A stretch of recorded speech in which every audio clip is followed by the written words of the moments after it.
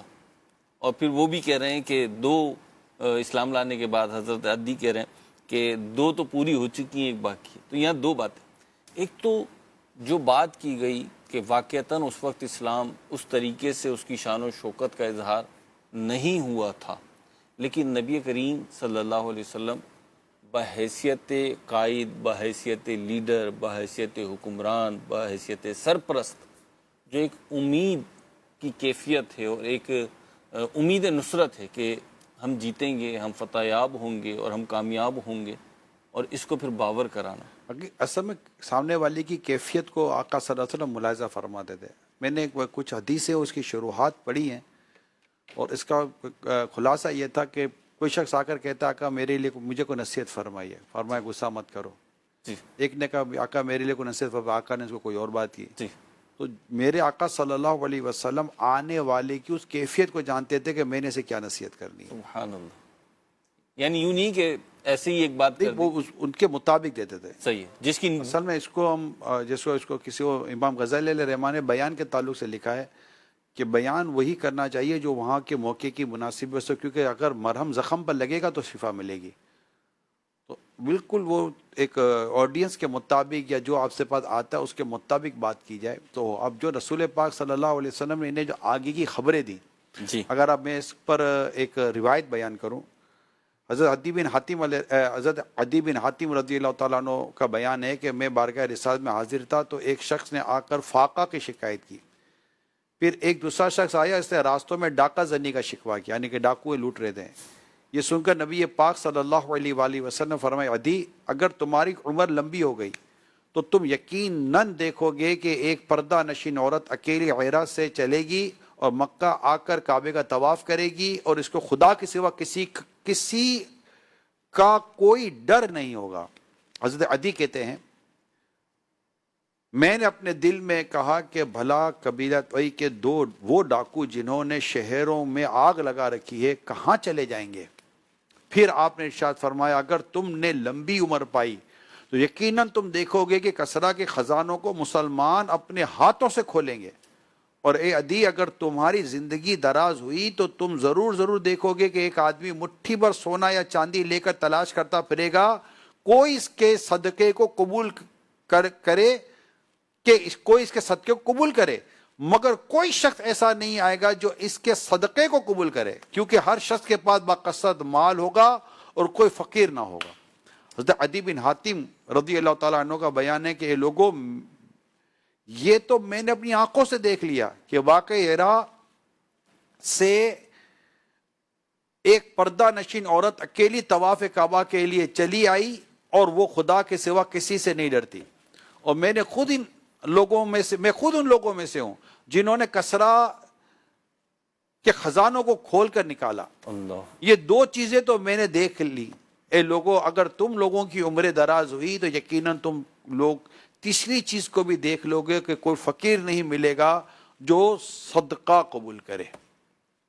اب یہ میرے آقا کی خبریں جو غیب کی خبریں تھیں، اور کوئی غیب کیا تم سے نیا ہو بھلا، جب نہ خدا ہی چھپا تم پہ کرو رو درود. اور کوئی غیب کیا تم سے نہاں ہو بھلا، اور کوئی غیب کیا تم سے نگاہ ہو بھلا، اور کوئی غیب کیا تم سے نگاہ ہو بھلا، تم سے نگاہ ہو بھلا، جب نہ خدا ہی چھپا تم پہ کروڑوں درود، جب نہ خدا ہی چھپا تم پہ کروڑوں درود. ایک کتاب کا یہاں میں تذکرہ کر دوں، رسالہ ہے چھوٹا سا، امام جلال الدین سیوطی رحمۃ اللہ تعالیٰ علیہ نے لکھا اور اس کا ترجمہ مکتبۃ المدینہ نے جاری کیا ہے۔ نام ہے مدنی آقا صلی اللہ علیہ وسلم کے روشن فیصلے۔ نگران شورا بھی جو بات کر رہے تھے کہ جو شخص آتا تھا اس کے حال کے مطابق اسے نصیحت فرمایا کرتے تھے، یہ اگرچہ اس موضوع پہ تو نہیں ہے لیکن جو فیصلے کرتے تھے وہ باطنی امور ملاحظہ فرمانے کے بعد جو فیصلے کی رسالے میں وہ جمع کیے۔ ہم حضرت عدی بن حاتم رضی اللہ تعالیٰ عنہ کے بارے میں جو سن رہے ہیں کہ وہ انہوں نے صحبت پائی، انہوں نے سرکار صلی اللہ علیہ وسلم سے باتیں سنی، اور خود ان کی سیرت میں لکھا ہے کہ یہ زبردست سخی تھے۔ ان سے کوئی کم کا سوال کرتا تو ناراض ہو جاتے کہ تو نے اتنا کم کیوں مانگا، ہم سے زیادہ کیوں نہیں مانگا۔ یہ وہ اتنی اللہ پاک نے ان کو سخاوت عطا فرمائی تھی۔ شاندار صحابی رسول رضی اللہ تعالیٰ عنہ، خلافت صدیق اکبر میں جب بہت سے قبائل نے اپنی زکوٰۃ روک دی اور بہت سے مرتد ہو گئے، یہ اس دور میں بھی پہاڑ کی طرح اسلام پر ثابت قدم رہے اور اپنی قوم کی زکوٰۃ لا کر بارگاہ خلافت نے پیش کی، اور عراق کی فتوحات اور دوسرے اسلامی جو جہادوں میں مجاہد کی حیثیت سے شریک ہوئے، اور 68 ہجری میں 120 برس کی عمر پا کر وصال فرمایا۔ آقا نے بار بار فرماتے رہے اگر تم نے دراز عمر پائی، اگر تم نے درازی عمر پائی، اگر تم نے عمر اتنی پائی، بڑی عمر تک پہنچ، تم یہ دیکھو گے، یہ دیکھو گے، یہ دیکھو گے۔ میں جب وہ روایت پڑھ رہا تھا مجھے لگا کہ ان کی عمر بڑی ہوئی ہوگی، اور میں ابھی پڑھ رہا ہوں کہ ان کی عمر 120 برس کی ہوئی۔ تو یہ بڑی عمر تک پہنچے اور انہوں نے وہ چیزیں دیکھیں جو پیارے آقا صلی اللہ علیہ وسلم نے انہیں خبر دین میں سے باقی کہا کہ اب تم دیکھو گے آگے، اور جو میں نے دیکھ لیا تو جب میں نے دیکھا تو تم بھی دیکھو گے کہ جو مصطفیٰ کی زبان سے نکل گیا وہ زبان جس کو سب ان کی کنجی کہے، وہ زبان جس کو سب کن کی کنجی کہے، اس کی نافذ حکومت پہ لاکھوں سلام، اس کی نافذ حکومت پہ لاکھوں سلام۔ میں نے ایک نیت کی تھی، آج کی نیت میں نے نیت کی تھی کہ میں روزانہ کوئی ایک سنت آپ کو بیان کروں گا۔ ماہ میلاد میں اللہ کرے کہ ہم سنتوں پر عمل کرنے والے بن جائیں، تو آج مسواک کی سنت پر عمل کرنے کی میں آپ کو دعوت دیتا ہوں۔ یہ پیارے آقا صلی اللہ علیہ وسلم کی بہت پیاری سنت ہے۔ میرے آقا صلی اللہ علیہ وسلم مسواک کو پسند فرماتے تھے اور بے حد پسند فرماتے تھے، حتیٰ کہ دنیا سے رخصت ہوتے وقت آپ نے مسواک کو نوازا اور اس کی ترغیب دلائی، اس کے استعمال کا ثواب بیان کیا کہ مسواک کے ساتھ نماز پڑھنے سے ثواب بڑھ جاتا ہے۔ پھر مسواک کی ایک خوبی یہ ہے کہ اس میں سنت تنظیف بھی ہے، منہ کی صفائی کے لیے یہ بہت زیادہ مفید و کارآمد یہ ثابت ہوتی ہے۔ اور اب تو نئی تحقیق، نئی ریسرچ آتی ہیں تو وہ آپ دیکھیں گے تو مسواک کے استعمال کو اب تو کافی سائنٹیفک پوائنٹ آف ویو پہ انڈوز کیا جائے، نہ بھی انڈوز کرے، میرے مصطفیٰ کریم صلی اللہ علیہ وسلم کا فرمانا ہی کافی ہے۔